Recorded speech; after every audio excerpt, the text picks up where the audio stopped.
Hello friends, welcome to my channel study for you. So guys, आज के इस video में मैं आपको पहले क्लियर कर दूं, आज जो आपका कोई भी एनटीपीसी का एग्ज़ाम नहीं है।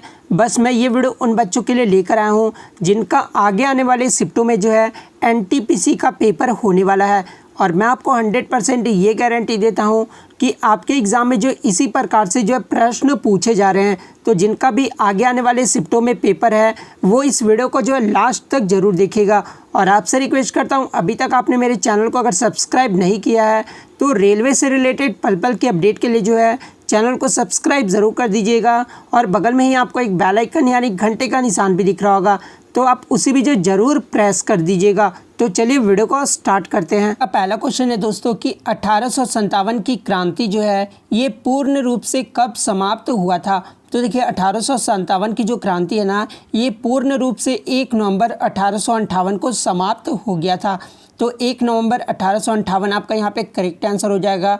बात कर ले 1857 की क्रांति की शुरुआत कब हुई थी, तो ये 10 मई को हुई थी। तो ये भी आपको याद रखना है, इसलिए जो 10 मई को जो है प्रत्येक वर्ष क्रांति दिवस के रूप में मनाया जाता है।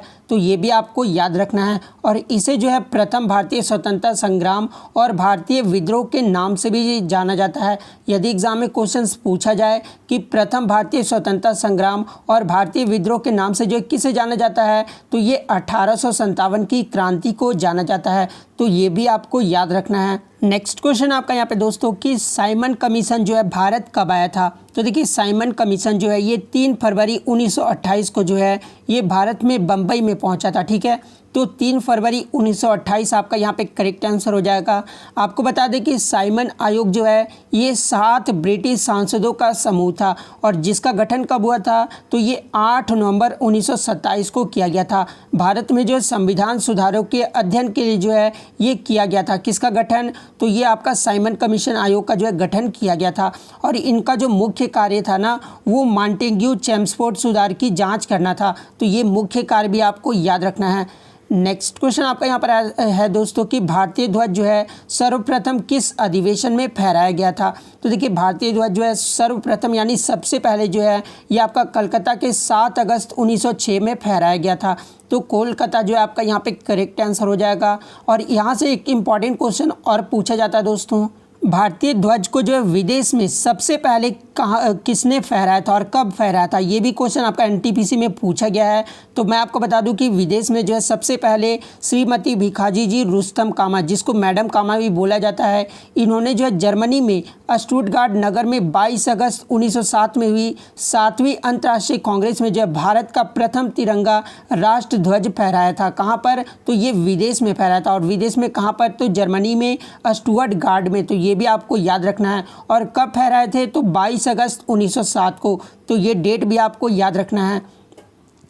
राष्ट्रीय ध्वज से एक क्वेश्चन और आपका पूछा जाता है दोस्तों कि राष्ट्रीय ध्वज को जो है ये कब अपनाया गया था। तो ये भी आपको याद रखना कि इसे जो है ये 22 जुलाई 1947 को जो है आयोजित भारतीय संविधान सभा की बैठक के दौरान जो है इसे अपनाया गया था। ठीक है, और इसे जो है किसके द्वारा डिज़ाइन किया गया है, तो ये पिंगली वेंकैया के द्वारा जो है डिज़ाइन किया गया है। तो ये भी आपको याद रखना है। और राष्ट्रीय ध्वज की जो लंबाई होती है ना, वो आपका लंबाई और चौड़ाई जो होता है वो 3:2 का होता है। तो ये भी आपको याद रखना है, क्योंकि यहाँ से भी जो आपके प्रश्न पूछे जाते हैं।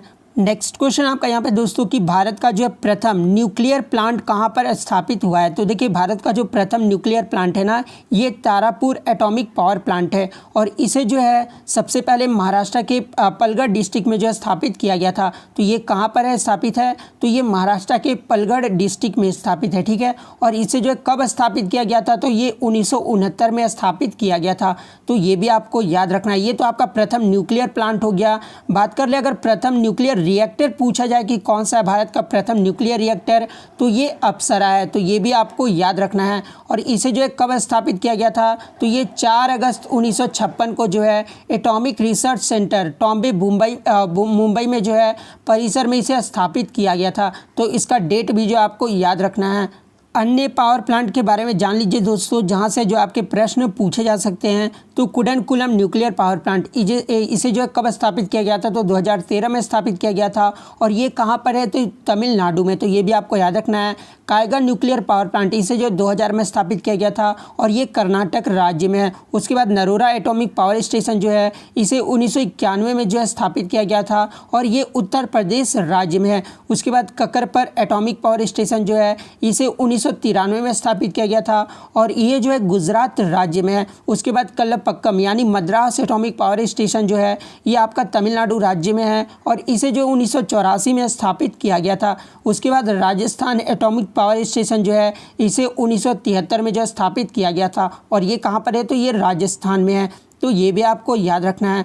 नेक्स्ट क्वेश्चन आपका यहाँ पे दोस्तों कि यूएन सुरक्षा परिषद यानी यूनाइटेड नेशंस सिक्योरिटी काउंसिल में जो है अस्थायी सदस्य कितने होते हैं। तो अस्थायी सदस्य जो होते हैं वो यूएन सुरक्षा परिषद में वो आपके 10 होते हैं। तो 10 जो है आपका यहाँ पे करेक्ट आंसर हो जाएगा। और यदि अगर परमानेंट मेंबर पूछ दिया जाए कि यूएन सुरक्षा परिषद में जो है अस्थायी सदस्य कितने होते हैं, तो 5 जो होते हैं वो अस्थायी सदस्य होते हैं और अस्थायी सदस्य जो होते हैं वो 10 होते हैं। तो ये भी आपको याद रखना है। और वो 10 देश के सदस्य का नाम आप याद कर लीजिए जो नॉन परमानेंट मेंबर है, इसमें भारत भी शामिल है। ठीक है, तो ये भी आपको याद रखना है, ये देख लीजिए आप। ठीक है, उसके बाद परमानेंट मेंबर भी कभी कभी पूछ दिया जाता है कि 5 परमानेंट मेंबर, जैसे कोई आपका निम्न में से कौन सा जो है यूएनओ का 5 परमानेंट मेंबर सदस्य देश नहीं है, ऐसे प्रकार से क्वेश्चन पूछा जाता है। तो आपको याद रखना कि जो परमानेंट मेंबर है वो चाइना है, फ्रांस है, रसिया है, यूनाइटेड किंगडम है और यूनाइटेड स्टेट्स है। ये सब जो है 5 आपके देश जो हैं वो परमानेंट मेंबर हैं। नेक्स्ट क्वेश्चन आपका यहाँ पे दोस्तों कि WTO यानी वर्ल्ड ट्रेड ऑर्गेनाइजेशन के जो है कितने सदस्य देश है वर्तमान में। तो WTO के जो वर्तमान में सदस्य देश हैं ये 164 हैं। तो 164 आपका यहाँ पे करेक्ट हो जाएगा। बात कर ले WTO का हेडक्वार्टर कहाँ है, क्योंकि हेडक्वार्टर से भी जो आपके प्रश्न पूछे जा रहे हैं NTPC के एग्जाम में। तो WTO का जो हेडक्वार्टर है ना ये स्विट्जरलैंड के जेनेवा में है और इसका जो स्थापना है वो 1 जनवरी 1995 को किया गया। तो ये भी आपको याद रखना है। नेक्स्ट क्वेश्चन आपका यहाँ पे दोस्तों कि भारत का प्रथम हाई कोर्ट जो है ये कहाँ पर खोला गया था। तो देखिए भारत का जो प्रथम हाई कोर्ट खोला गया था ये कलकत्ता हाई कोर्ट है। ठीक है, और इसे जो है कलकत्ता में खोला गया था। तो इसका नाम भी आपको याद रखना, कलकत्ता जो है आपका यहाँ पे करेक्ट आंसर हो जाएगा। और इसकी स्थापना कब हुई थी, तो 1 जुलाई 1862 को हुआ था। तो ये भी आपको याद रखना है।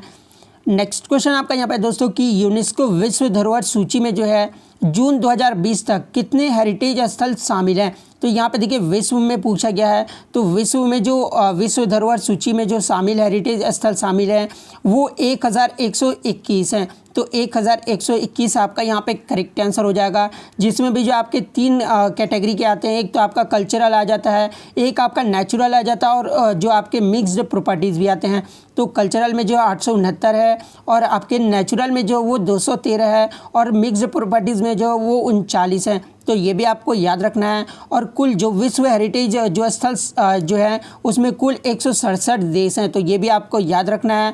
और सबसे ज़्यादा जो आपके विश्व धरोहर स्थल हैं वो आपके चीन और इटली में है। कितने हैं, तो 55 साइट है। तो ये भी आपको याद रखना है। और भारत में वर्तमान कितने साइट है, तो 40 साइट है। ठीक है, तो ये भी आपको याद रखना है। और यहाँ पे आपको एक इम्पॉर्टेंट बात हमेशा याद रखना है दोस्तों, अगर क्वेश्चंस पूछा जाए कि यूनेस्को धरोहर सूची में जो है भारत के कितने हेरिटेज स्थल शामिल है, यदि अगर आपका जून 2020 तक दिया रहे तो फिर आपका 38 जो है करेक्ट आंसर होगा। और यहाँ पे अगर जून 2020 ना दिया रहेगा, अगर 2020 दिया रहे, ठीक है, तो 9 दिसंबर को जो है विश्व ये भारत हेरिटेज जो है वो 40 हो गया है, स्थल शामिल हो गया। ठीक है, तो ये भी आपको याद रखना है। अगर जून अगर दिया रहे तो 38 आपका करेक्ट होगा और अगर जून ना दिया रहे तो फिर आपका 40 जो है करेक्ट आंसर हो जाएगा।